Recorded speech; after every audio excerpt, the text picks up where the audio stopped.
Hello ladies and gentlemen, how are you? Ndabashimiye cyane, ni Nowa. This is Nowa Talk Show.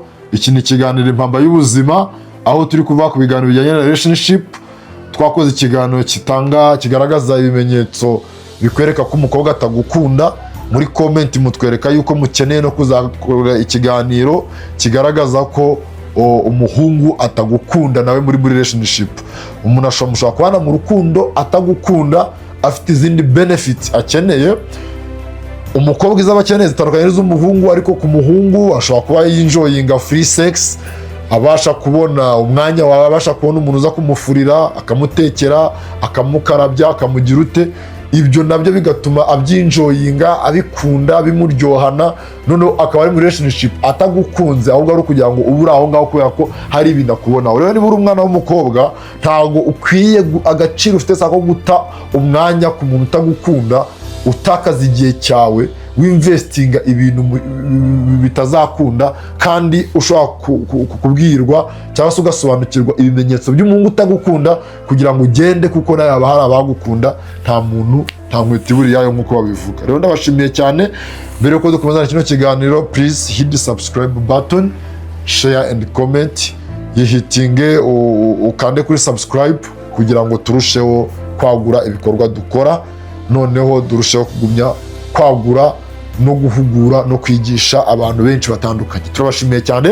Reka tuvuge ku cyo twita ibyo bimenyetso bitanu bikwereka ko umuhungu atagukunda. Ikimenyetso cya kabiri kiri very interesting, kiri crucial, ni ikimenyetso gikomeye, kiri mu by'ingenzi, so ntuve kuri video utacyumvishije. Ikimenyetso cya mbere kikwereka ko umuhungu atagukunda, utakaza umwanya umwirukaho, we atakwereka feedback zo kumushaka.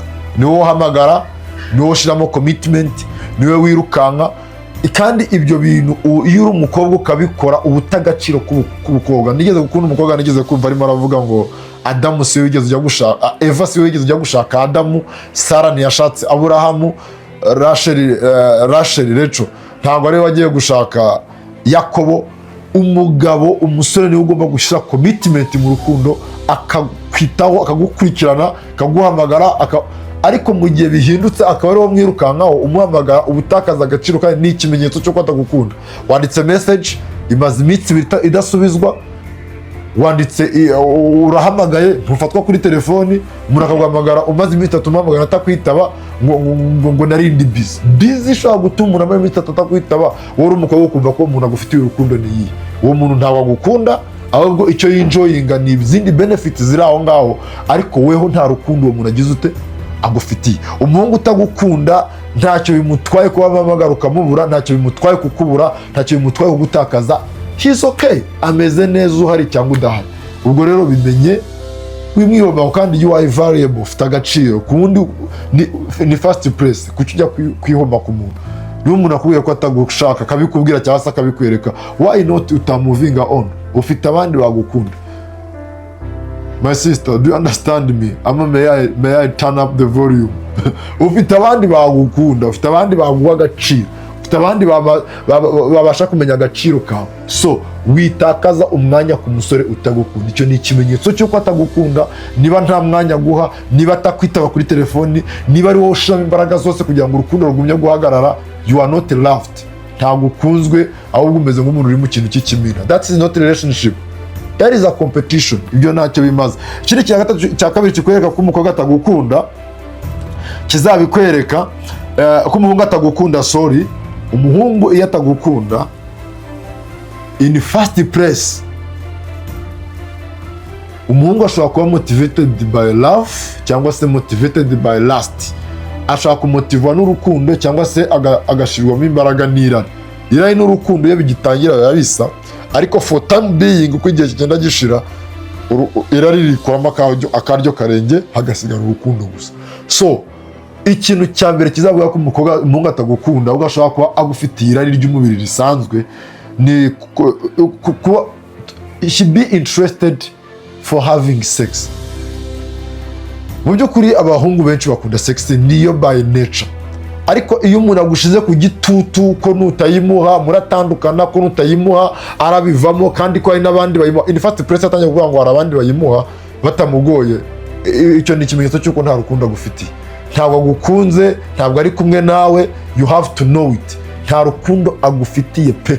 Kubera ko niba kuvuga ngo niba utamuhaye ntabwo ari interested, ngo ntabwo azagukunda, nuko nyine n'ubundi nicyo yarashaka. Kandi ikibazo kirimo, the men sometimes because of love for sex, but the woman because of they need love make sex for getting love.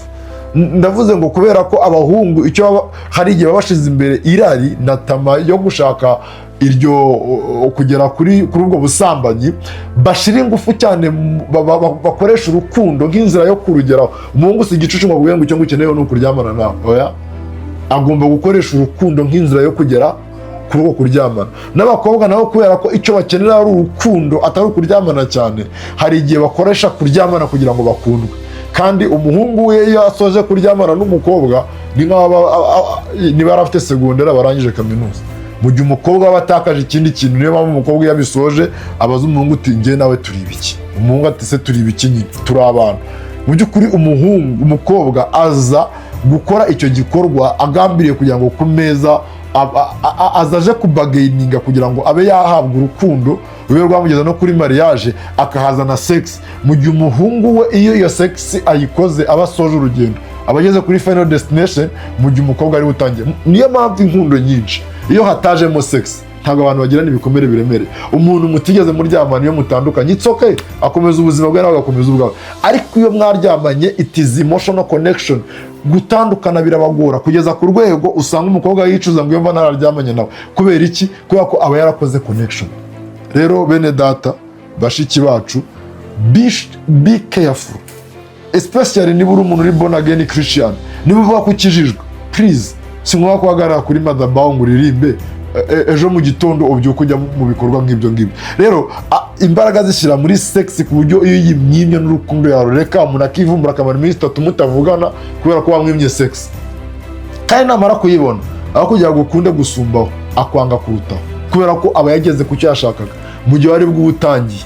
Ugasanga abantu, umuhungu wakwirukankagaho akwereka ko ukunze, after sex niwo uri kumwirukankaho umubwira ngo guhamagara, kamara iminsi 3 guhamagara, amubaza ngo afite akazi kenshi. Ariko umunsi mwamenyanaga nta kazi kenshi yagiraga, yakoraga nk'umutima, yaguhamagaraga buri munsi, ntabwo ukagira ngo ni imiti yandikiwe na muganga. Hari umuhungu guhamagara saa 6, saa 4, saa 7 ukagira ngo yandikiwe ni kire za muganga. Ariko mu gihe ibyo birangiye, ugasanga birangiye, azaba ari interested. N'undi ugukunda ashobora kubigusaba for time being, ariko umubwiye ushizeho boundary ukavuga ati ibyo ntibishobotse, ntabwo ahatiriza, arabyumva ko bitashobotse, akamuvinga on, mugakomeza urukundo kandi ataguhatiriza. Ariko ufite iryo rari ari nacyo agambiriye, haranakwanga bigakomera cyane, kubera ko the purpose ni ukuryamana, kandi namara kuryamana nawe nta n'ikindi kizarengaho. Ikindi kintu cya gatatu, ntabwo akwincludinga muri future plan. Icyo twakivuze no ku bakobwa, usanga umuhungu atagushyira muri future plan, ugasanga arimo arapanga imishinga ye ku giti cye, muri mu rukundo muteganya kubana, ukumva ngo ari gushaka visa yo muri Australia, kumva ngo yamaze hanze iminsi 3 mu gihugu cy'amahanga utari ubizi.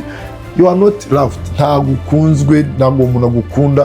Ko umuntu ugukunda gushyira muri future plans, mu hazaza he aba nawe akubona muri kumwe. Ariko iyo atagukunda ntabwo abishiramo. Icyo ni ikintu gikomeye cyane. Niba umuntu mutari muri future plan, ya mudafite imishinga imwe, muri mudafite icyerekezo kimwe, at the end of the day azakureka, at the end of the day azaguta, at the end of the day nta kintu muzageraho. Rero icyo ni ikintu ugomba guha umwanya, ukamenya ati uyu mwana w'umukobwa, uyu muhungu rwose arimo arankinisha, arimo arakina n'umutima wanjye. Kandi mpora mbivuga iyo mvuze kuri relationship, niba ushaka kumenya ko umuntu agukunda koko, uri umuhungu cyangwa umukobwa, muri couple mugashaka kumenya ko mukundana, muzakore iki kintu kimwe, muzafata urukundo rwanyu mukuremo amafaranga na sex. Nirukomeza kubaho muzamukunda ndetse ruzaba successful. Niba umuntu akorana na marriage bizakunda. Naho kundana n'umuhungu ntabwo mushobora kwicarana iminota 5 mudakabakabana muganisha ku irari ry'ubusambanyi, then you tell me you are in love. nta rukundo murimo, ahubwo icyo murimo ni last issues, muri mu ntambara za last like this. Icyo nicyo mubwira, icyo ndiho ndavuga nuko umuhungu niba gukunda uzaba involved muri future plans. Navuga azaba kubonamo, azaba kubona muri future plan, azaba kubona mu bantu azagumana nabo, azaba kubona mu bantu bazakorana igihe kirekire. That icyo nicyo kikubwira yuko umuntu agukunda iyo uri muri future plan. Icya gatatu kikubwira ko umuntu atagukunda, icya kane he compare you with the girls, with the other girls and exes. Usanga kugeranya n'abantu bahoze bakundana nawe, ugasanga arakubwira ati naka we yakoraga ibi, ugasanga arakugereranya n'abandi bakobwa, we dukundana yakoraga iki, akagusunikira mu kintu cyo gushaka kugira ngo wigiranye n'abandi bakobwa, wigiranye n'abandi bagore, kugira ngo umuprovingire kuri mwiza. Ugasanga kugeranya n'abandi bakobwa in first place niyo umuntu akugeranya nabo batandukanye, uwo muntu aracyakomeretse. Reka banza healing ibikomere, narangiza azabone gukundana nawe. Wimuha umwanya, wimwumvisha yuko it is a big deal. Niba umuntu ataguha umwanya uhagije, niba umuntu akugeranya n'abandi, niba umuntu akubwira yuko weho hari icyo abandi bakurusha, mureka agenda asanga abantu. Basanga umwana w'umukobwa barakubwira ngo nakundanaga ngo n'umukobwa ngo wari maneke ngo kandi we ngura ikidumbari, ukaguma aho ngaho ari yunomo, umutwe hapanze neza, uri kumva aho hantu uri kuhakora iki. In first place iyo ntebe wicaye uri kuyimara wiki, ntacyo bikumariye. Kuko ko nyine niba akunda abantu bananutse, why not atajya kubareba? Kubera iki yaguhisemo ubyibushye? Cyangwa urananutse ngo ngewe ngurananutse ngo kandi ngiye nkunda abakobwa bafite nyashi. Niba ukunda bafite nyashi, kuki utamureka ajya gushaka bafite nyashi? Ntugatume umuntu agusuzugura ufite agaciro. Kubera ko iyo umukiriya aje akaba adafika bay, atagera ku giciro cy'ikintu ucuruza, ntabwo babara ngo aragiye ngo ye baba we ngo aragiye ngo aransize. No, babagiye nyine, it's okay. Yagiye agira urugendo ruyura, ngo it's okay, very good, you have to go and thank you. So rero niba umuntu akubwira ko akwereka yuko ntabwo uri type ye, nturi type, ntabwo agukunda nyine. Niba akunda, ugasanga umwana w'umukobwa yiyahuza amazi ashyushye kugira ngo akunde, ngo abe fit n'umusore umukunda. Umusore ugukunda azagukunda uko umeze. Niba ubyibushye it's okay, akunda abantu babyibushye, azagukunda. Niba unanutse azagukunda unanutse. Ariko niba atavuga ngo kora siporo, ngo nawe uzane ngo nyashi, niba atavuga ngo jya unywa amazi, ngo nawe ngo ube umaneke, he is not your type. Ntabwo uri type ye, bivemo byihorere, ibyo ntacyo bizakugezaho. Cya gatanu nacyo cya nyuma, azagira relationship yanyu private, ngo tubigire privé, ngo abantu ntibabimenye, ngo nta mpamvu zo ko abantu babimenya, ngo haracyari kare. Arabigira privé, wewe arabigira privé se ni company muri gushinga, arabigira privé se. Impamvu abigira privé nuko adashaka kugira ngo abandi bakobwa abandi agutendekeraho babimenye. Niyo mpamvu abigira private. Niyo mpamvu akwereka yuko ashaka kugira ngo bibibanga, ngo ibintu byanjye ngo bikora mwibangiriye banga. Wewe urabona uri igitego joro ku buryo bagomba gukunda mwibanga, nta banga ririmo. Ndakumenyesha ko atagukunda, ntawagukunda, nta mutima gufitiye, nta rukundo afitanye nawe. So ugomba kubimenya, ukabitekerezaho, ukabiha agaciro, ukamenya ko uyu mukobwa urimo urakubwira ayo magambo, urimo urakubwira ibyo bintu, ntawagukunda, ntawagukunze. You have to know it. You are not loved. Unatumiwa, baragukoresha. You are not loved by anybody. Nta rukundo rurimo, ibyo ngibyo ubimenya. So iyo umuntu agukunda muri relationship, aba proud yo kumenyekanisha mu bandi, yo kuguhuza n'abandi, yo gutuma umenyana, yo gutuma abantu bakumenya, bamenya kuri umukunzi we, aba afite proud n'umunezero wo kugaragaza mu bandi. So niba bino bintu utabibona ku mukunzi wawe, umenye rero yuko neza, umenye yuko uyu mukobwa atagukunda. Ndabashimiye cyane. Uyu muhungu atagukunda, atagufite mu mutima, ntabwo agukunze. Ibyo bizirikane, then you have to do something different. Rero ndabashimiye cyane kubw'uyu mwanya mwaduhaye mugakurikira kino kiganiro. Thank you so much. God bless you. Hit subscribe button, share and comment. Ibiganiro byacu kuri Nowa Talk TV, ikiganiro cy'Impamba y'ubuzima nakagaruka. Turabashimiye cyane. Be blessed.